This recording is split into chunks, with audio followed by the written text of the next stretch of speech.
చేయడానికి ప్రతి ఊర్లో జనసేన సిద్ధాంతాలు ఇవి ఇలా ఉండాలి.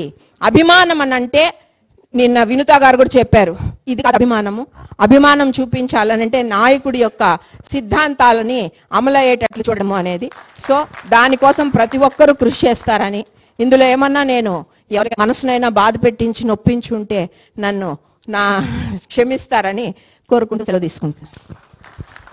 Thank you. ఈ ప్రోగ్రామ్ ఆర్గనైజ్ చేసే యోగానంద్ అండ్ భార్గవ్ ఒక్కొక్క నిమిషం మాట్లాడేస్తారు, ఎందుకంటే టైం అయింది ఆల్రెడీ, చాలా సమయం అయింది. 2:40 ఒక 1 minute.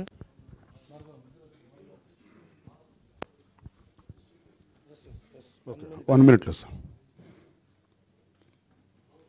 సభకు నా నమస్కారములు. సార్ పవన్ కళ్యాణ్ సార్, మేము మీకు చెప్పగలిగింది ఒకే ఒక మాట. మాకు స్థానికంగా డాక్టర్ హరిప్రసాద్ గారు, రిటైర్డ్ ఆఫీసర్ కృష్ణయ్య గారు, మా వన్నమ్మ మేడం గారు చాలా అందుబాటులో ఉంటూ, మా మాసి కృష్ణమూర్తి గారు మాకు అన్ని రకాలుగా సహాయ సహకారాలు అందిస్తున్నారు. వారికి జనసేన పార్టీ తరఫున మేము హృదయపూర్వకంగా మీ సమక్షంలో చెప్పాలనే ఒక కోరిక మాకు. నేను మార్నింగ్ మా స్నేహితుడు 1 minute సార్, ఎక్కువసేపు మీ టైం తిన్నాం, వస్తూ ఉంటే మా ఫ్రెండ్ ఒక అతను, ఎక్కడ పోతున్నావు, నేను ఒక అతను ఫ్రెండ్ చేసి మా పవన్ కళ్యాణ్ సార్ని కలవడానికి పోతున్నాము, వస్తావా అని మా ఫ్రెండ్ ఒకడును. అతను పక్క నవ్వి ఆడ పోయి చేసేది ఏముండదు అన్నాడు. సరే ఒకే సమాజం చెప్పిన అతనికి, today newspaper is tomorrow best paper. 2012లో మీ నాయకుడు పరిస్థితి ఏంటి? 480 రోజులు ఈ భారతదేశ చరిత్రలో ఏ రాజకీయ నాయకుడు లేడు, ఆయన ఇన్సైడ్ ఉన్నాడు. ఆ రోజు మీ ఆత్మస్థైర్యం ఏంటి, మీ పరిస్థితి ఏంటి? ఓకే. 2014లో రాజశేఖర రెడ్డి గారు ఓటమి ఎరుగున నాయకుడని ఒక ప్రచారం ఉంది. వాళ్ళ సొంత భార్య గారైన శ్రీమతి విజయ విశాఖపట్నంలో ఓడిపోయి ఇచ్చిన రోజు మీ పరిస్థితి ఏంటి? 2018లో సొంత కడప జిల్లా సొంత చిన్నాయన వివేకానంద రెడ్డి గారు ఒక బీటెక్ రవి ఒక సాధారణ ఈదులో తిరిగే ఒక వ్యక్తి చేతిలో స్థానిక ఎమ్మెల్సీ ఎలక్షన్స్లో ఓడిపోయినాడు. ఇవన్నీ మీకు గుణపాఠాలు కాదా? మా నాయకుడు ముఖ్యమంత్రి వారసుడు కాదు, ఆయనకేమి వేల కోట్లు లక్షల కోట్లు ధనము లేదు. ఆయన ఏదో వాళ్ళ తండ్రి గారు ఒక సాధారణ పోలీస్ ఆఫీసరు, వాళ్ళ అన్నగారు సహాయ సహకారాలు ఎంత ఉన్నాయో మనకు తెలియదు. కానీ ఆయనలో ఉన్న ఆత్మస్థైర్యము, దొమ్మ ధైర్యము ఇంత పార్టీని నడిపిస్తుంది.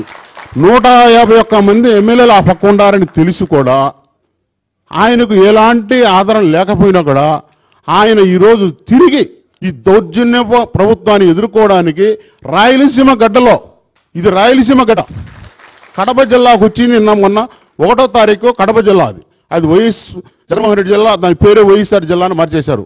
ఆ జిల్లాలో వచ్చి సమస్య నేను ఉన్నాను, మీరు భయపడొద్దు, జగన్మోహన్ రెడ్డి కాదు ఇటువంటి వాళ్ళతైనా అన్యాయం జరిగితే నేను పోరాడతానని మనకందరికీ ప్రతిచ్చిపోయాడు.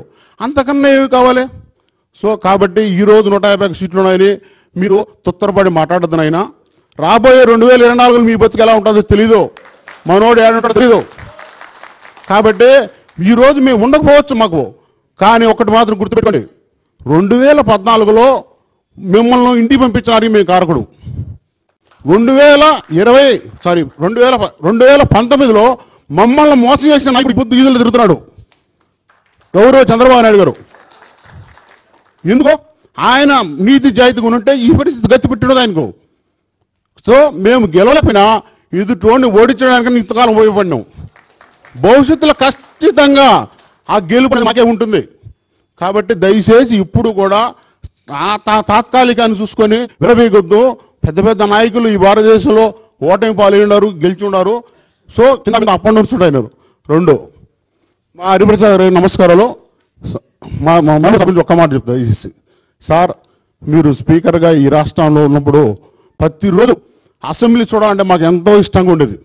ఎందుకంటే మీరు నడిపినటువంటి ఆ విధానం, మీరు నడిపిన విధానము, మీ స్టైలు, మీ వ్యవహార శైలి, నేను దాదాపు మేము చాలా మందిని చూసాము స్పీకర్లుగా.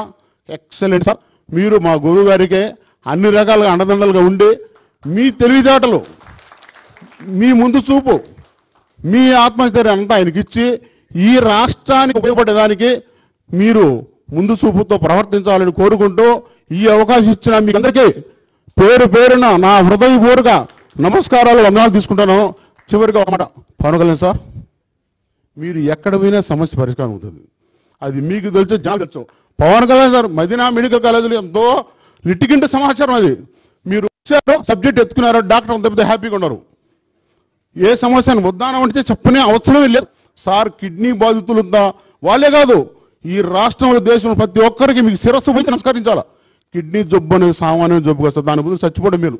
గుండెపోటు వస్తే క్షణాలు చచ్చిపోతాం సార్, హ్యాపీ. కిడ్నీ జబ్బు వస్తే నాయన అది డాక్టర్కి తెలుసు, ఆ పడినోడికే మాత్రం తెలుస్తుంది. కిడ్నీ జబ్బుగా రాకూడదు సార్, అటాక్ రావాలని ప్రతి ఒక్కరు కోరుకోవాలి. 15 నిమిషాల్లో నీ కథ అయిపోతుంది. ఇది ఒక డయాలసిస్ అంటే అయిపోయి సార్, దాన్ని మీరు పరిశీలించారు సార్. నిజంగా నేను కూడా నాకు ఫ్యామిలీలో 2-3 కిడ్నీ ట్రాన్స్ప్లాంట్ చేయించినాను. ఆ ఘోరము ఆ బాధ ఉండకూడదు సార్. సో ఆ విషయంలో మీరు పరిశీలించారు. మీకు ఎప్పటికీ ఈ ప్రజలు మీకు ఉంటారు. ఇంకొక మాట సార్, మీరు ఏ సమస్య మీరు వినుంటే ఒక అవకాశం ఆ కోర్టు ఒక్కసారి వచ్చి చూసుకోండి. మా తిరుపతి కోర్టు ఎందుకంటే ఈ రాష్ట్రంలో 80% కోర్టు ప్రాబ్లంతో ఉన్నాయి సార్. బాత్రూమ్స్ ఉన్నాయి సార్, మెయిన్ బాత్రూమ్. ఇప్పుడు రోజుకు మాకు ప్రతి ఒక కోర్టుకు ఒక బ్యాంక్ అకౌంట్ లింకేజ్ ఉంటుంది. ఒక్కొక్క బ్యాంక్ అకౌంట్లో మినిమం 15 నుంచి 20 లక్షలు డిపాజిట్ అవుతుంది సార్. ప్రతిరోజు న్యాయవాదులు కక్షిదారులు డిపాజిట్ చేస్తుంటారు సార్. ఒక్క బకెట్ నీళ్ళు పోయారు సార్. లాయర్ల పరిస్థితి అంతే, క్లయింట్ పరిస్థితి సార్. ఒక ఆడ వస్తుంది పరిగెత్తున్నది, నాయనా అంటది, చెప్పుకోలేదు. ఏడికి పోవాలమ్మంటే చెప్పదు, నాయనా అంటది. మేము అమ్మమ్మ అటు బొమ్మ తల్లి ఎవరు ఇట్ట చూస్తుంది. పరిస్థితి ఎంత దారుణం అంటే సార్, మెయిన్ ఇన్ఫ్రాస్ట్రక్చర్ బాత్రూమ్ చూడు. 10 గంటలకు 1 గంట అయితే సార్ ఇంకా చూడు ఆ రోడ్లనే అడుగు పెట్టలేం, జామ్ అయిపోతుంది రోడ్లు. కాబట్టి తమ్ముడు ఒక్కసారి అవకాశం ఉంటే మా హరిప్రసాద్ గారు రిక్వెస్ట్ చేసినాము, మీరు ఒకసారి విజిట్ చేస్తే రాష్ట్రంలో చాలా సమస్యలు పరిష్కారం అవుతాయి. మాకు చాలా సమస్యలు పరిష్కారం అవుతాయి.